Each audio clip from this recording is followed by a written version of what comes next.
De volta com o programa Ponto de Vista, o entrevistado de hoje é o cantor e compositor Armando de Paula.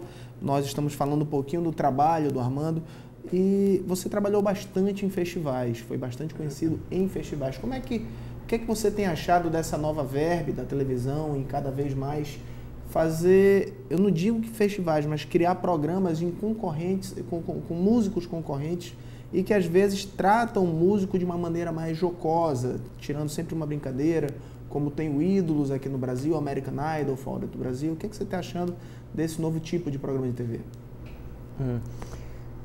Eu comecei a minha carreira em festivais, né? A minha primeira experiência com música, eu li num jornal um poema do Ernesto Penafort, chamado, o saudoso Ernesto Penafort, chamado O Bandoleiro Azul. E eu estava começando, na verdade, eu tinha 19 anos, estava nessa fase, né? E achei muito interessante que eu li aquele poema e imediatamente a música saiu, nasceu assim, tão naturalmente que eu achei aquilo fantástico, né? Então resolvi compor uma música com letra também minha. Eu já tocava um pouco violão também, né? E fiz uma letra chamada Yara. E logo em seguida apareceu o festival do Sesc, era o 4º festival do Sesc, em 1981. E eu inscrevi as duas músicas e ganhei o primeiro lugar, segundo lugar e o prêmio de melhor intérprete, sem nunca ter cantado, sem ter feito. E esse para mim foi um momento muito importante, acho que dos mais sérios e o mais intenso até hoje na minha carreira de tantos anos, porque do nada, sem eu realmente esperar, descobri que o meu caminho era esse, né? E de lá até hoje caminhei sem dúvidas, sem nenhum tipo de conflito a esse respeito, né?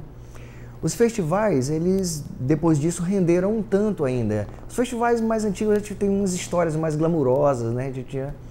E os festivais, eles foram, de certa maneira, eles foram acabando, né? O FUM, por exemplo, que era um festival importante, muito importante, foi se acabando, caindo no descrédito, né? E tal. Então, ele ainda está aí, é uma marca que pode ainda ser resgatada. Eu acho importante essas coisas. Mesmo que em Manaus não temos um festival, né? Recentemente a Secretaria de Cultura lançou um festival aí, da Amazonas, né? de música popular e tal, que é uma iniciativa, espero que continue, né? Mas os festivais, especialmente aqui em Manaus, eles foram perdendo essa coisa. Do Festival do Sesc, que era um festival forte na época também, né? Festival do Lixo, que era um protesto em relação ao Festival FUM, aquelas músicas ficavam, né, desclassificadas e tal. E nessa eu vi muitos festivais em muitos lugares, não só aqui em Manaus, como no Amazonas, em outras cidades e outros lugares do Brasil também.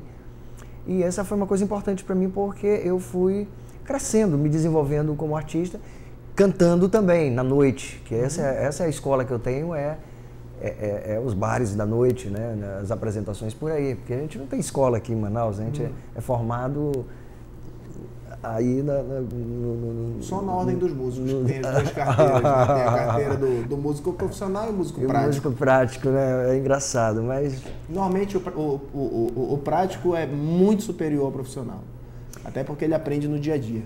Eu conheço músicos profissionais com carteira azul que podem votar, por exemplo, lá, que nem tocam, não sabe nem... E tem a carteira. E músicos bons, gente fera mesmo no assunto, que não tem carteira porque é prático, né? E há algumas coisas bem interessantes para se questionar a esse respeito, inclusive a ordem dos músicos agora está em questão mesmo, está todo mundo interessado em saber que negócio é esse. Para mim é uma coisa assim, extremamente obsoleta, já criada há muito tempo atrás, que não acompanhou a dinâmica e o progresso tecnológico, né, e musical mesmo, brasileiro, que explodiu, sabe, a qualidade da música brasileira e as formas e as coisas, as expressões se modificaram muito. Então, ela não acompanhou, ficou uma ideia acanhada que ao invés de auxiliar o músico mesmo, a botar ele numa situação favorável, na verdade, a ordem é inimiga dos músicos. Os músicos não gostam da ordem, não querem a ordem, ficam brigando. Então, que tipo de relação pode haver? Como é que isso pode ser? O problema todo ainda mais de relação com a diretoria atual e não quanto à ordem em si, Até porque a ordem é um órgão de classe. E como ordem de classe, se for bem administrado, os músicos vão ter um benefício maior. Eu concordo que tem que haver, sim, um órgão normatizador, né, da profissão, claro, e tudo mais. Até para facilitar o direito dos próprios sem músicos. dúvida, muito diferente desse formato que está, como eu estou falando, ele não está jamais cabendo. Então está criando um choque muito profundo, né? E os músicos se sentem meio abandonados pela ordem, eu digo nacional, que isso não é só aqui não. Na verdade, no Brasil inteiro, poucas capitais ainda permanecem, em alguns lugares. O resto, Curitiba, um dos lugares mais avançados que tem aqui, aqui no Brasil, assim, em várias situações que eu fui visitar, a ordem dos músicos não apita lá não. Impetraram um mandado de segurança lá e até isso ser julgado a questão.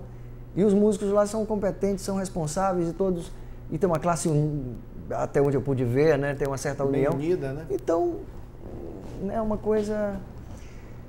E a gente acabou entrando na ordem, né, falando do festival, que você tinha até me perguntado, legal. O programa que é assim, importante, é importante isso aí. Até porque é incrível, eu converso com o músico, no final todo mundo acaba falando da ordem, porque é a situação que está em voga aqui no Amazonas. Na verdade, é difícil esquecer um não calo sei no se pé, é um sabe? ranço, Um calo no pé. É um calo no pé. Difícil esquecer um calo no pé. É uma coisa que eu Ou espero no bolso, né?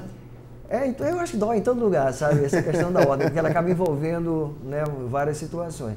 Mas eu acho, sim, que pode haver e deve haver, mas depois de uma discussão, depois de uma nova reestruturação. É preciso dar uma nova essa roupagem, coisa, ordem dos músicos, ordem, sabe? Não sei, na ordem dos advogados eu até entendo, que é uma coisa que lida com a liberdade da pessoa, sabe? Com outro ser humano. Você tem que ser responsável por seus atos com outro ser humano. Assim, um médico com conselho também, o seu conselho lá, né? O cara errou, é capaz de ir preso porque cometeu uma coisa séria em relação ao outro ser humano. O artista... Qual mal que vai fazer o artista? O artista, ele inclusive, se ele tem aquela expressão dele, alegre, faz uma música, ele é desafinado, mas tem um povo que adora vê-lo cantar. E não tem como passar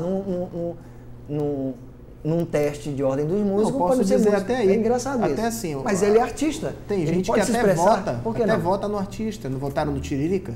Então e é desafinado, não canta, mas é música. Tá lá, fez música, gosta ou não gosta, tá lá. E é verdade, porque mudou muito, como eu estou falando, nesse conceito do músico. O que é realmente um músico? O músico é aquele da orquestra que conhece muito bem a partitura, que precisa também as garantias do seu trabalho, merece seu respeito porque são músicos, e músicos muito bons, né? Por exemplo, os músicos que eu conheço, que são músicos instrumentais, né? Mas isso não desmerece o músico popular, o músico é aquele artista de rua, o artista popular mesmo, que toca aquele seu público, que às vezes é pequeno, talvez, mas quem é que pode impedir e dizer que o cara, porque desafinou, botou em perigo a vida de alguém, né? Aquela coisa da ordem, essa coisa meio policialesca, sabe? Eu não sei. Isso não me soa bem. Eu acho que a ordem dos músicos, ou qualquer outra entidade que surja, ou uma continuidade, ela tem que ser uma coisa amorosa, ela tem que abarcar os artistas, eles têm que gostar da ordem, sabe? Eles querem a continuidade, e vão participar, não vão fazer campanhas contra. Passeata, como tivemos agora recentemente, né? Um movimento, todo mundo revoltado, falando, abrindo a boca mesmo no meio da rua. Peraí, deixa eu só fazer um intervalo, a gente já volta falando da situação da ordem dos músicos. Faço um pequeno intervalo e volto já com o programa Ponto de Vista.